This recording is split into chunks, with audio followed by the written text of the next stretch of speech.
دنیا میں عیسیٰ علیہ السلام کی شادی ہوئی تھی یا نہیں؟ دیکھیے اس بارے میں کوئی واضح دلیل موجود نہیں ہے. عیسیٰ علیہ السلام کی شادی ہوئی تھی یا نہیں تھی، کوئی ایسی صحیح حدیث موجود نہیں ہے جس میں ان کی بیوی کا ذکر ہو، ان کے بچے کا ذکر. اس لیے بہت سارے علماء نے لکھا ہے کہ عیسیٰ علیہ السلام نے شادی نہیں کی تھی. اب سوال یہ ہے کہ انہوں نے شادی نہیں کی تھی تو پھر کیا ہمیں اور آپ کو بھی ایسا کرنا چاہیے؟ جی نہیں. ہم اور آپ عیسیٰ علیہ السلام کی شریعت پر عمل نہیں کرتے ہیں، ہم محمد صلی اللہ علیہ وسلم کی شریعت پر عمل کرتے ہیں. اور ہمارے نبی نے شادی کی تھی تو ہمارے لیے شادی کرنا ہی سنت ہے، اور اگر کسی کو زناکاری کا خطرہ ہو تو اس کے لیے تو شادی کرنا فرض ہے. ٹھیک ہے.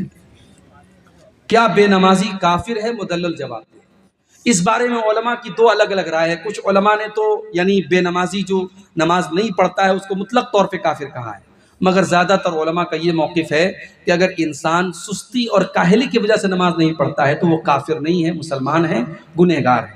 ہاں اگر کوئی انسان نماز کی فرضیت کا انکار کرتا ہے یا بالکل کبھی نماز نہیں پڑھتا ہے، ایک دم کلی طور پر نماز کو چھوڑے ہوئے ہے، تو پھر اس انسان کو مومن کہنا مشکل ہے. وہ انسان کفر کی حد تک پہنچ چکا ہے، الا یہ کہ وہ توبہ اور استغفار کر لے. تو اگر کوئی نماز کو فرض ہی نہیں مانتا ہے تو وہ کافر ہو جائے گا، لیکن نماز کی فرضیت کا اقرار کرتا ہے اور نماز نہیں پڑھتا ہے تو سخت گنہگار ہے، اور اس کو جلد سے جلد توبہ کر کے نماز کی پابندی کرنا چاہیے. جس کا عقیدہ شرکیہ ہو اس کے ساتھ شادیاں کرانا اور اس کا ذبیحہ کھانا کیسا ہے؟ دیکھیے اگر معلوم ہے کہ اس کے یہاں شرک ہو رہا ہے تو شادی نہیں کرنی چاہیے. اور ذبیحہ کی جہاں تک بات ہے، اب یہ بڑا ٹیڑھا مسئلہ ہے. اب آپ اگر یہ شرط لگائیں گے کہ بھائی ہمارا قصائی وہی ہو اور گوشت کاٹنے والا وہی ہو جو پکا توحید پر ہو، تو بہت مشکل ہے. آپ کو اگر یہ معلوم ہے کہ وہ مسلمان ہیں تو اگر اس کے عقیدے میں کچھ خرابیاں ہیں بھی، اس نے اگر اللہ کا نام لے کے ذبح کیا ہے اور ظاہری طور پر وہ مسلمان ہے تو اس کا ذبیحہ کھا سکتے ہیں. ہاں جو ظاہری طور پر بھی مسلمان نہ ہو، کافر ہو، مشرک ہو، اس کا ذبیحہ بالکل نہیں کھا سکتے. لیکن اگر کوئی ظاہری طور پر مسلمان ہے، اب اس کے عقیدے میں کچھ شرکیہ چیزیں ہیں، تو وہ اللہ تعالیٰ کے یہاں اس کی پکڑ ہوگی اور وہ جواب دے گا، لیکن اس کا ذبیحہ آپ کھا سکتے ہیں کیونکہ وہ بہرحال کلمہ گو ہے اور مسلمان ہے. لڑکے کی شادی اگر اس کے والدین نہ کرائیں تو وہ کیا کریں؟ بھائی کوئی ہے دکھی آدمی ہے تو اس کے والد صاحب اگر سن رہے ہو تو بھائی اس کی تھوڑا توجہ دیں اس کے اوپر. اس کو ایسے لڑکے کو چاہیے کہ وہ جو ہے کچھ ایسی حرکتیں کرے کہ اس کے باپ کو لگے، کبھی کبھی اپنے باپ کا جوتا پہن لے، اس کا کرتا پہن لے، اس کے باپ کو لگے ہاں بیٹا میرا بڑا ہو گیا. اور باپ کو بھی یہ سوچنا چاہیے کہ جب بیٹا بڑا ہو گیا، شادی کے قابل ہو گیا تو اس کی شادی کرا دیں. ٹھیک ہے.